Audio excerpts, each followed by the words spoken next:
नमस्कार मित्रांनो ठरलं तर मग मालिकेच्या आजच्या भागामध्ये सुरुवातीला अर्जुन आणि सायली प्रियाबद्दल बोलत असतात। लहानपणी प्रिया कशी कुसकी होती याबद्दल सायली त्याला सांगत असते, तेव्हा अर्जुन म्हणतो की मधुभाऊंना पण तिच्याबद्दल खूप काही माहीत असेल ना। सायली सांगते की हो, मधुभाऊन इतकं प्रियाला कोणीच ओळखत नाही। मग अर्जुन आणि सायली मधुभाऊंकडे जातात, तेव्हा ते त्यांना सांगतात की प्रिया ही आधीपासूनच खूप स्वार्थी स्वभावाची होती। तिला फक्त स्वतःपुरतं सगळं आवडायचं। ती कधी कोणाशी चांगलं वागली नाही, एकदम आतल्या गाठीची होती। हे सगळं लहान असताना मी एकीसाठी फ्रॉक आणलेला, तो पण तिने घेतला आणि त्या मुलीला दिलाच नाही। खेळणं आणलं की प्रिया स्वतःकडे ठेवायची, ते कोणाला द्यायची नाही। सायली पण तिच्याबद्दल एक एक आठवणी सांगत असते। मधुभाऊ बोलतात की एकदा एक वृद्ध जोडपं आश्रयासाठी आश्रमात आलेलं, तेव्हा तिने परस्पर त्यांना पाठवून दिलं। यावर जाब विचारलं असता ती म्हणाली की इथे आम्हालाच 2 वेळचं नीट खायला मिळत नाही, तर आमच्या वाटेला अजून वाटेकरी कशाला, म्हणून मी त्यांना पाठवलं। तिला किराणा सामान आणायला पाठवलं की निकृष्ट दर्जाचं सामान घेऊन यायची आणि वरचे पैसे स्वतःकडे ठेवायची। गहू आणायला पाठवल्यावर ते गहू बाहेर जास्त पैशांनी विकायची आणि सगळे पैसे स्वतःकडे ठेवायची। गहू कुठे आहेत विचारलं असताच रस्त्यात गाडीने ठोकर दिली आणि सगळे गहू सांडले असं खोटं सांगायची। सगळे पैसे ते नट्टापट्टा करण्यात उडवायची। हळूहळू जसं माझ्या हे लक्षात येऊ लागलं तसं मी तिच्याकडे कोणतेही व्यवहार देणं बंद केलं। सायली म्हणते की तिला फक्त श्रीमंत नवरा हवा होता, त्याच्याशी ती लग्न करून ऐशोआरामात जीवन जगू शकणार होती, म्हणूनच ती आधी तुमच्या गळ्यात पडली आणि आता अश्विन भाऊजींच्या गळ्यात। त्यानंतर सायली पटकन बोलून जाते की इतक्या वर्षात प्रियाने फक्त एकदाच तिच्या स्वभावाविरुद्ध गोष्ट केलेली, ते म्हणजे ती स्वतःहून एकाला आश्रमात घेऊन आलेली, नाहीतर ती आश्रमातले व्यक्ती कमी कसे होतील याकडे बघायची। अर्जुन तिला विचारतो की ती कोणाला घेऊन आलेली, तेव्हा सायली अगदी सहज विलास असं बोलून जाते। प्रिया स्वतःहून विलासला घेऊन आलेली हे समजल्यावर अर्जुनच्या पायाखालची जमीन सरकते। तो सायलीवर भडकतो की इतकी महत्त्वाची गोष्ट तुम्ही माझ्यापासून का लपवली।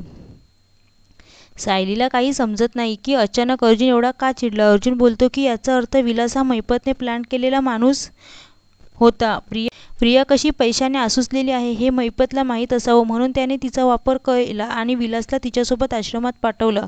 त्यानंतर हळूहळू ते आश्रम रिकामी करायला बघत असणार। हा या केसमधील खूप मोठा पुरावा आहे। ही गोष्ट आधी सांगितली नाही म्हणून सायली अर्जुनची माफी मागते। दुसरीकडे दामिनी देशमुखची एंट्री मालिकेत दाखवली आहे। ही दामिनी देशमुख पैशासाठी लोचट असते। देशातल्या टॉप 5 वकिलांपैकी एक असल्यामुळे तिला स्वतःवर खूप गर्व असतो।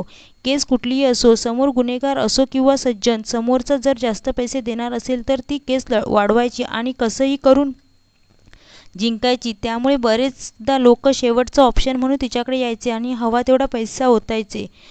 मैपत अपॉइंटमेंट न घेता तिच्याकडे जातो आणि साक्षीची केस तिच्यापुढे मांडतो, त्यामुळे ती त्याच्यावर भयंकर चिडते। अगदी पहिल्यांदा कोणीतरी मैपतची लायकी काढत असतं आणि तो गुमान सगळं ऐकून घेत असतो। दामिनी मैपतला तिच्या केबिनबाहेर काढते आणि वाट पाहायला लावते। दामिनी मधला माज पाहून मैपतला खात्री असते की ही बाई नक्कीच आपल्या पोरीला सावरेल। थोडा वेळ झाल्यानंतर ती मैपतला आतमध्ये बोलावते, मैपतला लायकीत वागायला सांगते। त्यानंतर ती केस काय आहे हे विचारते। मैपत साक्षीबद्दल सांगतो, तेव्हा ती विचारते की तिने खून केला होता का, तेव्हा मैपत आडेवेडे घेत हो असं म्हणतो।